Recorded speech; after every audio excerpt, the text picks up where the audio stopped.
Welcome back to the Manly Saints Project, by me, Hugh Hunter. We live in a world that struggles to understand the virtues of manliness. Our culture doesn't provide young men, or any men for that matter, with a lot of positive male role models. When I became a Catholic, I wanted to show how the saints could be manly role models for us. My weekly exploration of manly saints became the Manly Saints Project.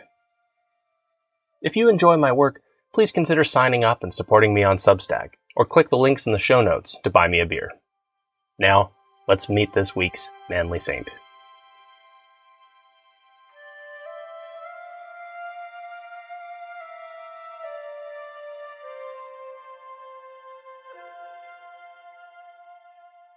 Join me today for the story of two brothers struggling to make the best of the bad times they were born into. Name: Everard Hanse, alias Evans Duckett. Life: died 1581. Status: blessed. Feast: July 30th. Both of the Hanse brothers, William and his younger brother Everard, had the same vocation.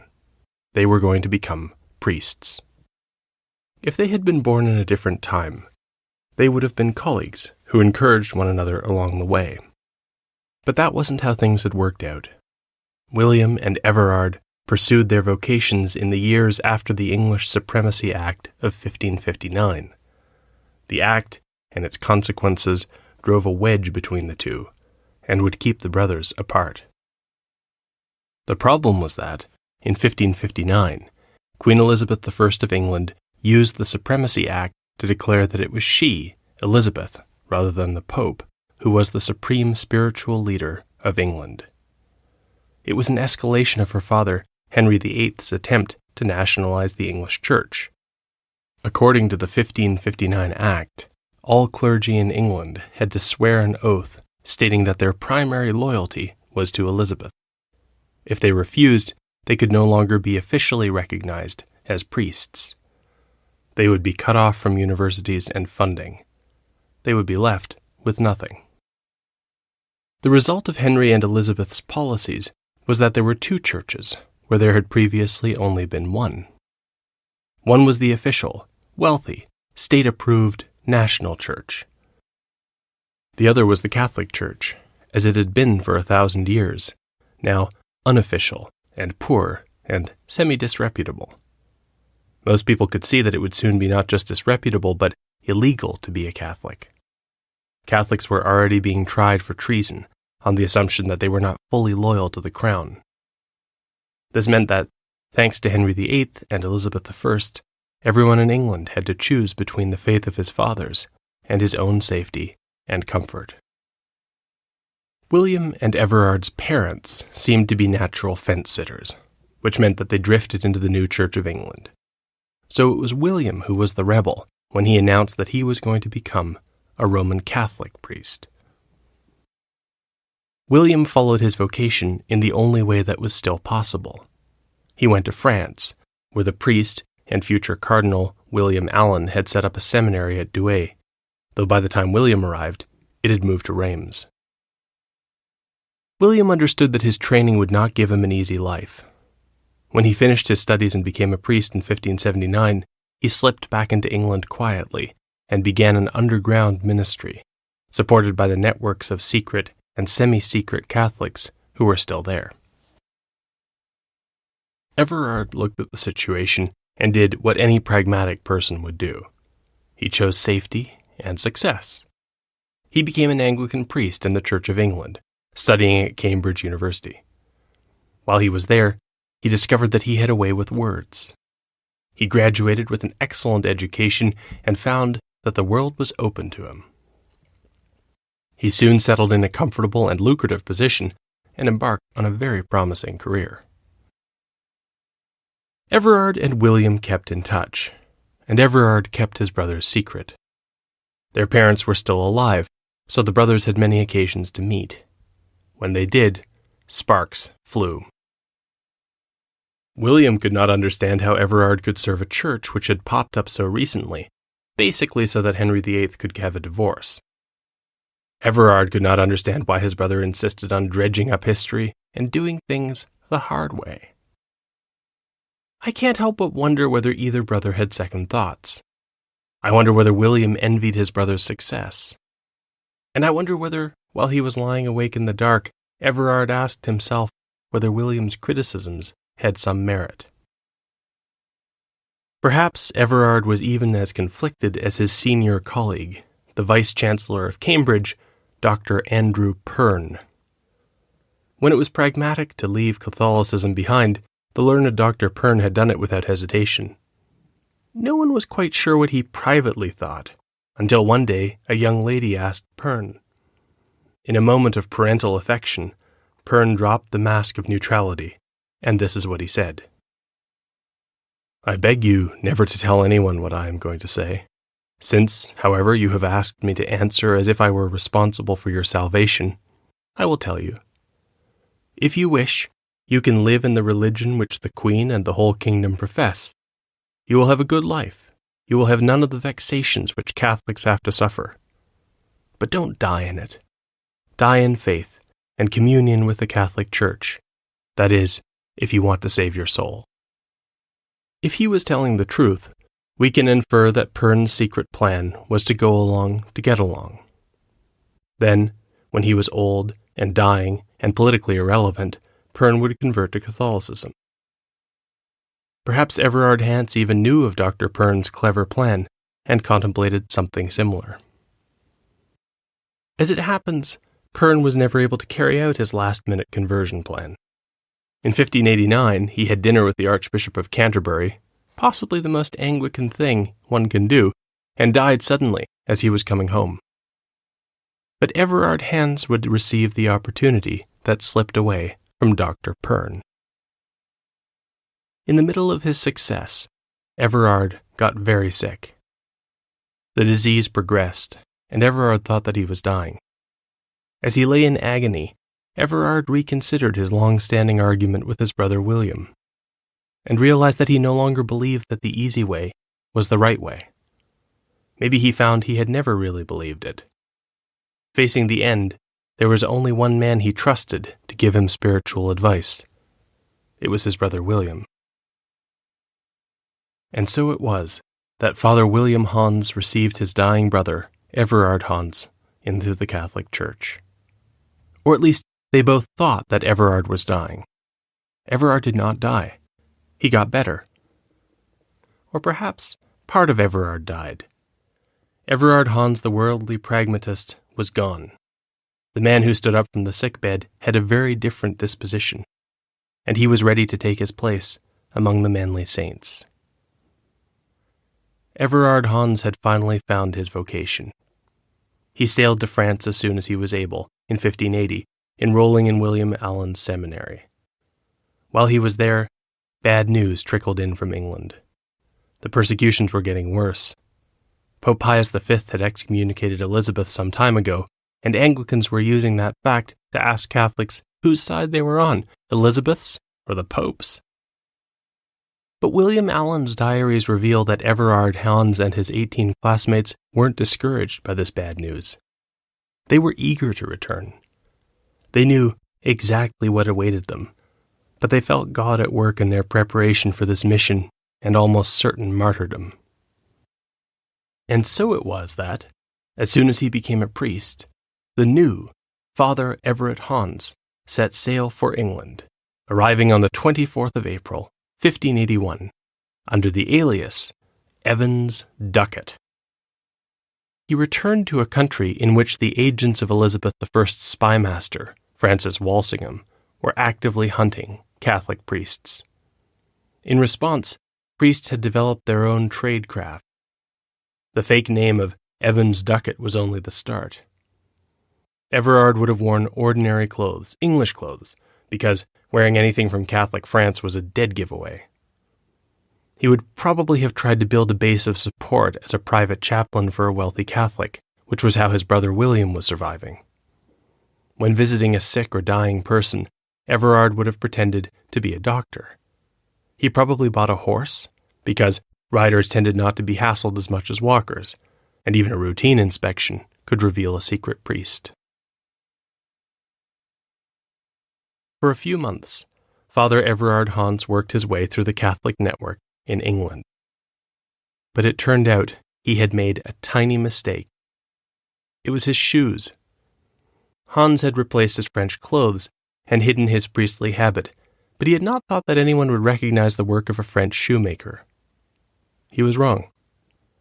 When he was going into a prison to speak with the prisoners, someone noticed that this Evans Ducat was not what he seemed, and he was arrested. At this point, Hanse had not broken any laws. What he was doing would become illegal in 1584 through the Act Against Jesuits and Seminarists. The seminarists in question were those coming from William Allen's seminary. But that did not mean that Walsingham's agents could do nothing to captured priests. On the contrary. Later, in France, the future Cardinal William Allen got the news of what had happened, and it filled him with outrage. He pieced the story together for his book, A Brief History of the Glorious Martyrdom of 12 Reverend Priests. Allen includes his own marginal notes, which are sometimes informative but sometimes almost comically furious. For example, when explaining that Everard Hanse had graduated in just 1 year, Allen knows that some people might object that Hanse did not study long enough to become a proper priest. In the marginal note, he fires back. The heretics say that he could not get enough learning to be a priest so quickly, and yet they thought him learned enough to be a minister 4 or 5 years before. Everard Hanse was held in prison, tortured, and then interrogated by an experienced interrogator and Catholic hunter named Fleetwood. The trick was to get Hanse to say something that would be treasonous. Fleetwood knew just how to do it. Fleetwood asked him whether he was subject to the Pope. Hanse said that he was, which got recorded as him saying that only the Pope ruled England.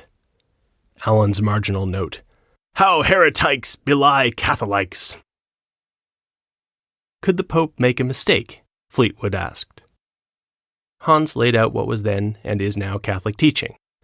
Yes, of course the Pope is fallible in all sorts of ways as a private person. As Allen put it, in life and manners the Pope might offend, and as in his private doctrine or writing err also, yet as in judicial definition and deciding matters of controversy, he did never err. What Fleetwood wrote down was that Hanse had claimed that the Pope cannot sin. Marginal note, Other forgery of the Protestants. After he had got Hanse to admit that the Pope could teach infallibly, Fleetwood brought out a copy of Regnans in Excelsis, the document which Pope Pius V had written declaring Queen Elizabeth I a heretic.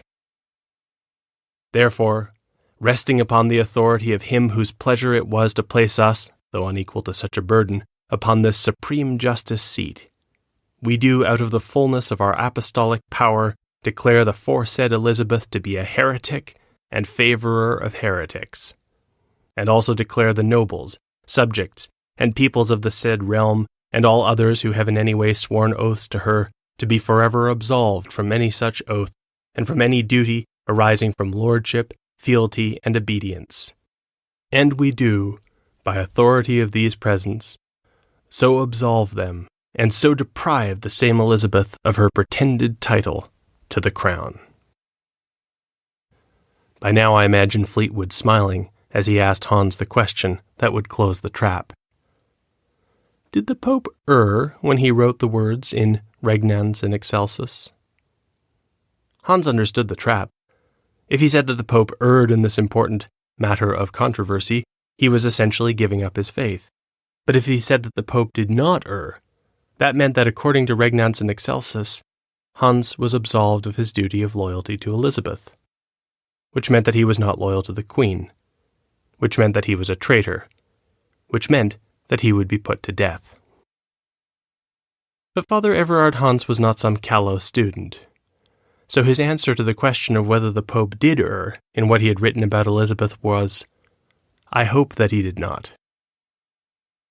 This ambiguous confession was then held up against Everard Hanse before a judge. The judge asked whether Hanse had confessed, and Hanse's reply underscored the unfairness of the situation. He said that he was not altogether guilty in those things, as they were set down. He yet acknowledged the substance and the sense thereof. The judge found this sufficient. Hanse was sentenced to die. Everard Hanse had been caught up in a problem that Christians and indeed religious people have always faced. The problem has a philosophical dimension. That's why the issue of Christian loyalties was the focus of the first Christian philosopher, Justin Martyr. All decent people recognize that we owe a duty of loyalty to our families, and by the same logic, to the extended families that we call nations. Now, when people of philosophical ability consider the question of the existence of God, they recognize what even philosophical pagans like Plato and Aristotle understood. There must be a single, supreme God. This being holds our universe in existence through a continuous, creative act. If we are loyal to our families because they create us through reproduction, we owe a deeper, ontological debt to the one who creates us in the full sense of the word. If God chooses to make demands of us, we have to answer. That was what the philosopher Socrates believed was true of him, and why he was willing to die rather than stop obeying God's commands. We Christians likewise believe that our Maker requires certain things of us. In the ordinary course of things, our duties to family and our duties to God are complementary. Indeed, God invites us to call him Father, and it is through loving and honoring our human fathers that we understand what that means. That is why it is a tragedy and an evil when these two deep and important loyalties seem to conflict. In the time in which Everard and his brother William lived, these loyalties were difficult to reconcile. The English kings had, I would say selfishly, cast aside centuries of faith and forced their people to take sides. Pius V's decision to excommunicate Elizabeth I had complicated the situation for Catholics in England. In 1588, Cardinal William Allen would side with the Spanish Armada that tried to invade England, because he hoped that they would make England Catholic again. Perhaps they would have, if they had won, but Allen's choice made it more difficult for loyal Englishmen to admire the Catholic Church. The consequences of such decisions made by kings and queens, popes and cardinals, are borne by ordinary people. Everard Hanse was one such person, and in his case, it meant that he had to die.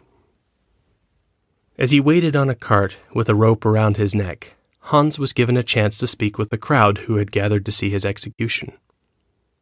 I imagine that it was assumed that he'd be shouted down, and even if not, that a man about to die would be too nervous to say anything coherent. Unfortunately for his executioners, Hanse's words did not desert him. He answered questions and spoke well, and won over the crowd.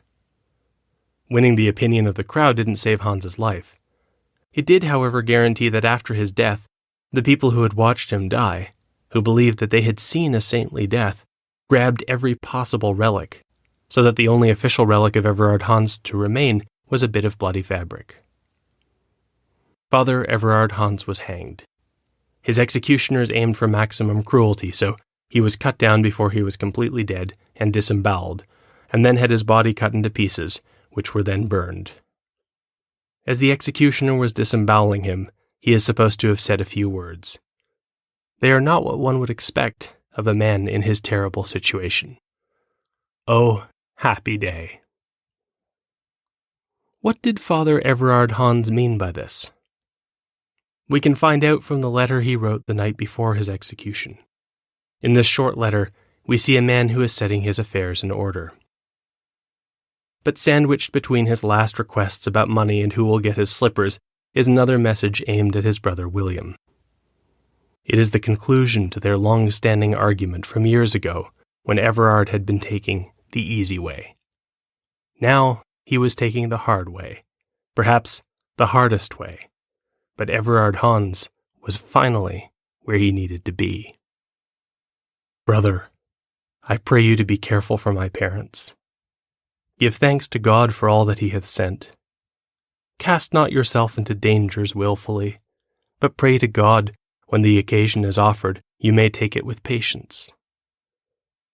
The comforts of the present instance are unspeakable, the dignity too high for a sinner. But God is merciful. Bestow my things you find ungiven away upon my poor kinfolks. Have me commended to my friends, let them think that I will not forget them. The day and hour of my birth is at hand, and my master saith, Tolle crucem tuum et sequere me. Take up your cross and follow me.